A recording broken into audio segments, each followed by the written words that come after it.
New York Congressman Mike Lawler. Congressman, great to see you this morning. So I know you spent a lot of time on college campuses last year fighting against anti-Semitism that this Biden administration had allowed to happen over and over again. What does this new executive order mean for the safety of Jewish people here in America and on these campuses? Well, I think we finally have a president who's taking it seriously.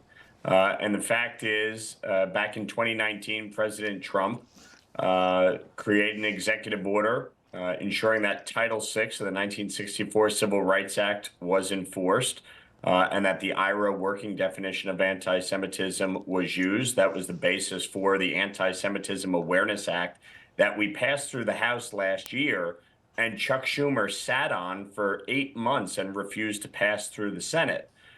We are going to be reintroducing that bill in short order. But I think President Trump is taking a very important step in putting the students who are here on visas on notice that we are not going to tolerate this type of anti-Semitic violent behavior on our universities and in our streets. And I think as we move forward, we need to look at a number of other things, inclusive of the foreign dollars that are flowing into these universities, how these university endowments are taxed, et cetera. So there's a lot more work to do, but I think this is a great first step, especially when it comes to deporting students who are here on a visa, which is not a right. It is a privilege to get a visa and come to the United States to learn. And if they are going to use that opportunity to engage in these anti-Semitic protests, we're not going to tolerate it. Yeah, absolutely. And we know that yesterday, 8 hostages were released by Hamas. Tomorrow, 3 more hostages will be released, including an American, Keith Siegel. We saw close to nothing for 15 months following October 7th, 2023. And now, not even 2 weeks into this administration, progress is happening at a rapid rate. What do you make of what we're seeing unfold now in the Middle East as Donald Trump is in the Oval Office? Well, this is the difference between weak American leadership and strong American leadership. I think President Trump sending Steve Witkoff to the Middle East to help negotiate this deal in the waning days of the Biden administration was critical. But obviously, we want to make sure every hostage comes home, including every American and those that are deceased. And so we got to work to get this deal done. There's a second phase that's going to be negotiated.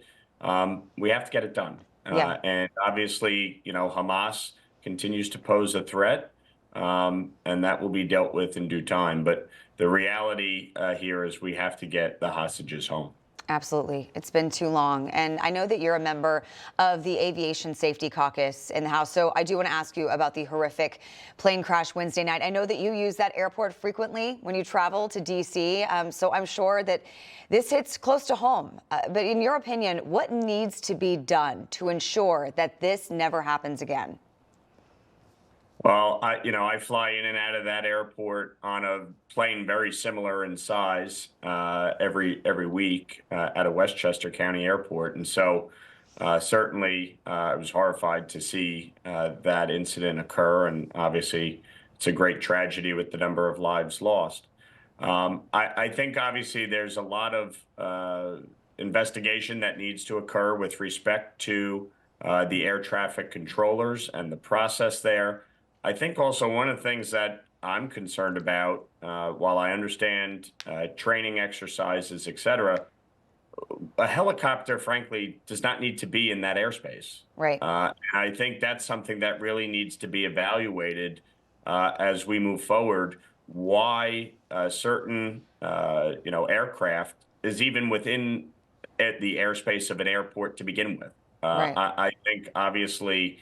Unless you're landing at the airport, it's frankly unnecessary to be anywhere within vicinity of the airport. So, that's something that I fundamentally believe should be evaluated as we move forward, among other things. But certainly the investigation is going to play itself out. Secretary Duffy is already off to a strong start in terms of mobilizing all of the efforts necessary to get answers as expeditiously as possible. Absolutely. And that's the question so many want answered is why? Why was that helicopter there? Why did this happen? A lot of questions, not a lot of answers yet. Congressman Mike Lawler, thank you so much. Appreciate you joining me this morning. Information. Truth is freedom. Is Newsmax. It's real news for real people.